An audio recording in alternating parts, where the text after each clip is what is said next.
அதுக்கு முன்னாடி என் சேனலை இன்னும் சப்ஸ்கிரைப் பண்ணனா ஃப்ரீ சப்ஸ்கிரைப் பண்ணுங்கள், மறக்காமல் லைக் பட்டனையும் கிளிக் பண்ணுங்கள். ஹலோ ஃப்ரெண்ட்ஸ், இன்றைக்கி நம்ம பார்க்க போகிறது ஒரு ஸ்வீட் வகை. இது ரொம்ப ஃபேமஸ்.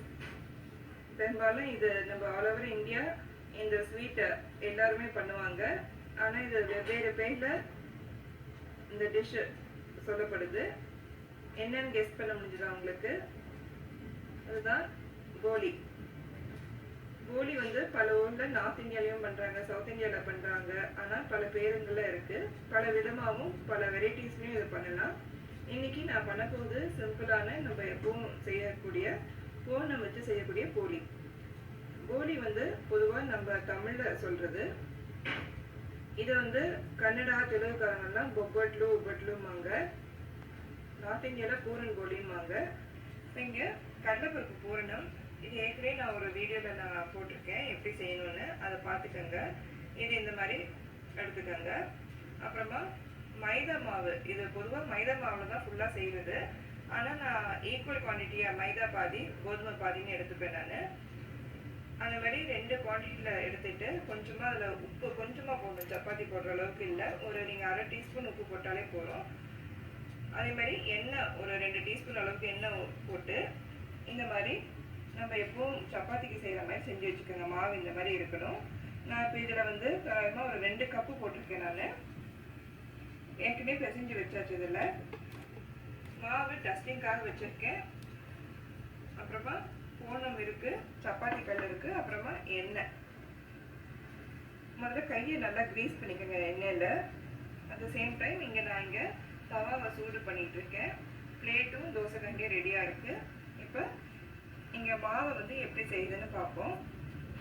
மாவு நீங்கள் இப்போ வந்து இன்னும் நல்லா வரணுன்னா நீங்கள் வந்து ஒரு 2 hours அந்த மாதிரி செஞ்சு ஒரு ஏதாவது கிண்ணத்தில் கவுத்து வச்சுருங்க. அது நல்லா உங்களுக்கு நல்லா ஸ்ட்ரெச்சியாக நல்லா வரும்.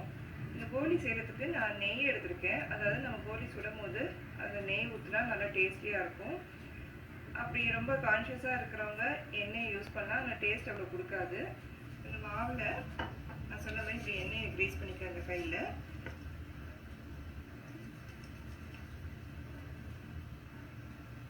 ஓரளவுக்கு இந்த அளவுக்கு உருண்டை எடுத்துக்கோங்க. பாருங்க, இந்த அளவுக்கு.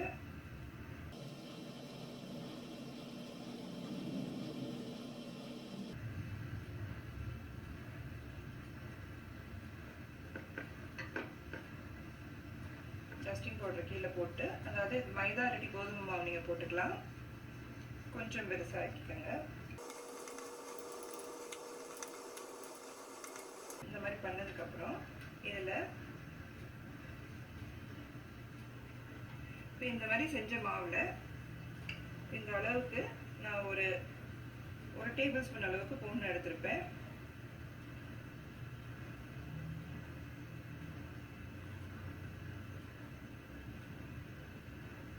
இந்த மாதிரி ஃபுல்லாக கவர் பண்ணிக்கணும்.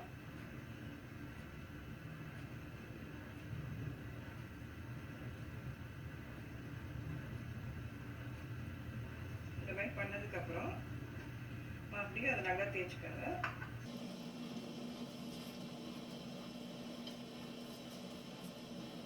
இது வந்து தேய்க்கும் போது சாஃப்டாக தேய்ச்சிக்கோங்க, ஏன்னா அந்த பூனை வெளில வரக்கூடாது.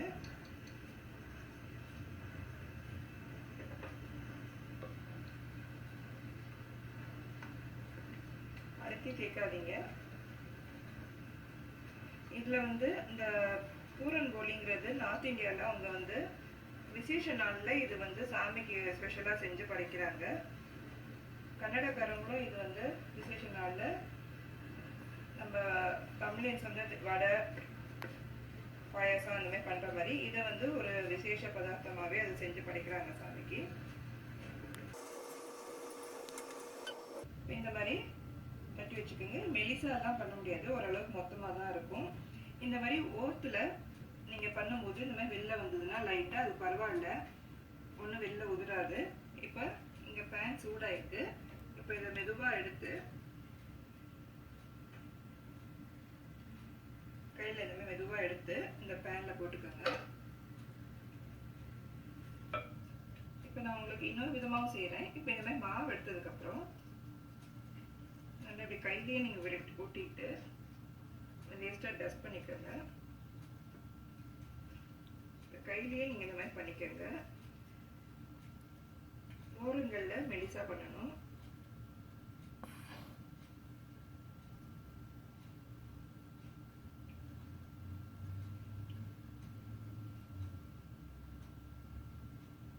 இதில் வந்து பூர்ணத்தை வச்சுக்கலாம்.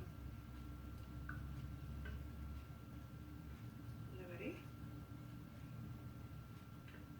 கொஞ்சமாக பூர்ணம் நான் சொன்ன ஒரு டேபிள் ஸ்பூன் வச்சு நீங்கள் அதை மூடும் போது ஓரங்களை மெலிசாக இருக்கணும்.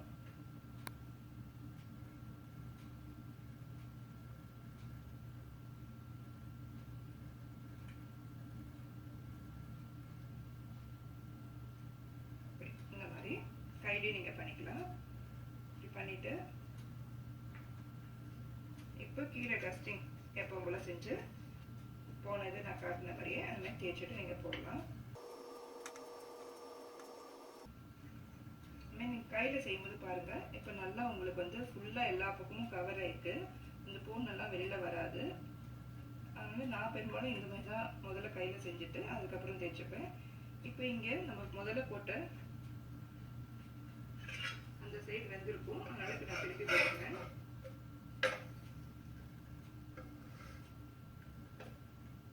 அந்த சைடும் இன்னொரு சைடும் நல்லா இந்த மாதிரி ஆகட்டும்.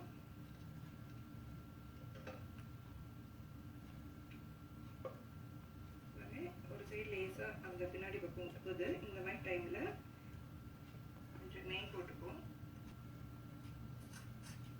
மேலே கொஞ்சம் நெய் போட்டுக்கோங்க.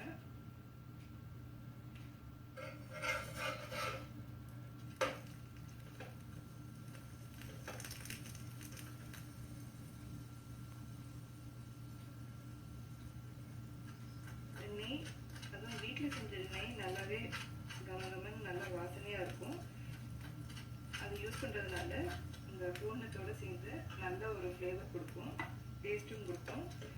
வீட்டில் செய்கிற நெய்யும் நான் இன்னொரு வீடியோவில் போஸ்ட் பண்ணியிருக்கேன், அது பாருங்கள். ரொம்ப சுலபமான ஒரு ப்ரொசீஜர் தான்.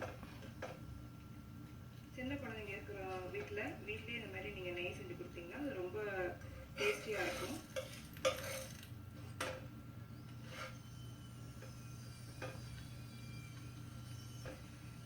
இது வந்து கொஞ்சம் மொத்தமாக உள்ள போலி. இதே இது நம்ம மெலிசாவும் தட்டலாம். மெலிசா வேணுங்கிறவங்க அந்த மாதிரி மெலிசாவும் செய்யலாம். சில பேருக்கு இந்த மாதிரி மொத்தமாக செய்யணும் பிடிக்கும், மெலிசா இருக்க போலியும் பிடிக்கும்.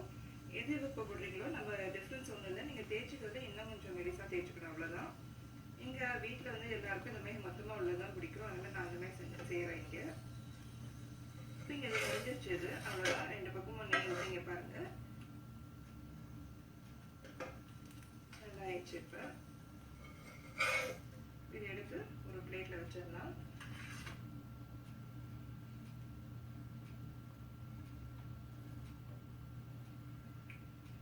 இது உங்களுக்காக இன்னொரு போலி இந்த மாதிரி மெலிசா தட்டி காமிச்சிருக்கேன். இங்கே பாருங்கள், இந்த மாதிரி இந்த அளவுக்கு மெலிசா பண்ணலாம்.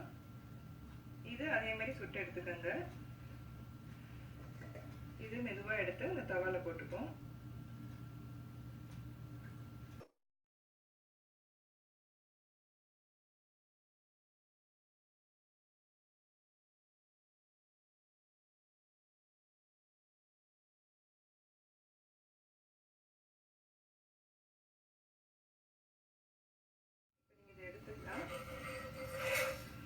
கொஞ்சம் வார்மாக இருக்கும் போது சர்வ் பண்ணலாம், அதோட டேஸ்ட் ரொம்ப நல்லா இருக்கும்.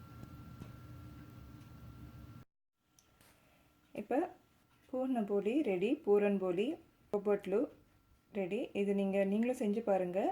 இந்த பூர்ணம் செஞ்சு வச்சுக்கிட்டோன்னா நான் ஏற்கனவே ஒரு வீடியோவில் சொல்லியிருந்தேன், இதில் பல வகையான ஸ்வீட் பதார்த்தங்களை நம்ம செய்ய முடியும். உதாரணத்துக்கு கொழுக்கட்டை, போலி, சுழியன் இந்த மாதிரி நீங்கள் செய்யலாம். இது செஞ்சு பாருங்கள், உங்களுக்கும் இது ரொம்ப நல்லா வரும்னு நான் நம்புகிறேன். இதுக்கு பொதுவாக போலிக்கு வந்து நெய், உருக்குன நெய் தொட்டு சாப்பிடுவாங்க. அப்படி இல்லைன்னா புளி சாறும்பாங்க. அதாவது கன்னடக்காரவங்க, தெலுங்குக்காரவங்களாம் அதை யூஸ் பண்ணுவாங்க புளி சாறுன்னு. அது நல்லா டைல்யூட்டடாக ஒரு புளியில் செஞ்ச ஒரு குழம்பு, அதையும் இதில் மேலே ஊற்றிட்டு சாப்பிடுவாங்க, இல்லாட்டி தொட்டு சாப்பிடுவாங்க. இது பல பேர் பல வகையிலையும் பல பேர்லேயும் பல விதமாகவும் இதை சாப்பிட்ற வழக்கம் உண்டு. நீங்களும் ட்ரை பண்ணுங்கள். உங்களுக்கும் ஏதாவது ஐடியாஸ் இருந்துச்சுன்னா இதில் வேறு விதமாக வேறு வெரைட்டியாக எப்படி செய்யுதுன்னு எனக்கு கொஞ்சம் ஷேர் பண்ணுங்கள். அதை நான் வீடியோவாக போஸ்ட் பண்ணுறேன். மறக்காமல் என் வீடியோஸை சப்ஸ்கிரைப் பண்ணுங்கள். வீடியோ சப்ஸ்கிரைப் பண்ணுறது ஃப்ரீ தான். மறக்காமல் உங்கள் ஃபீட்பேக்கையும் கொடுங்க. இது வரைக்கும் வீடியோ பார்த்ததுக்கு நன்றி, வணக்கம். Thanks for watching. Like, comment and subscribe for more weekly videos.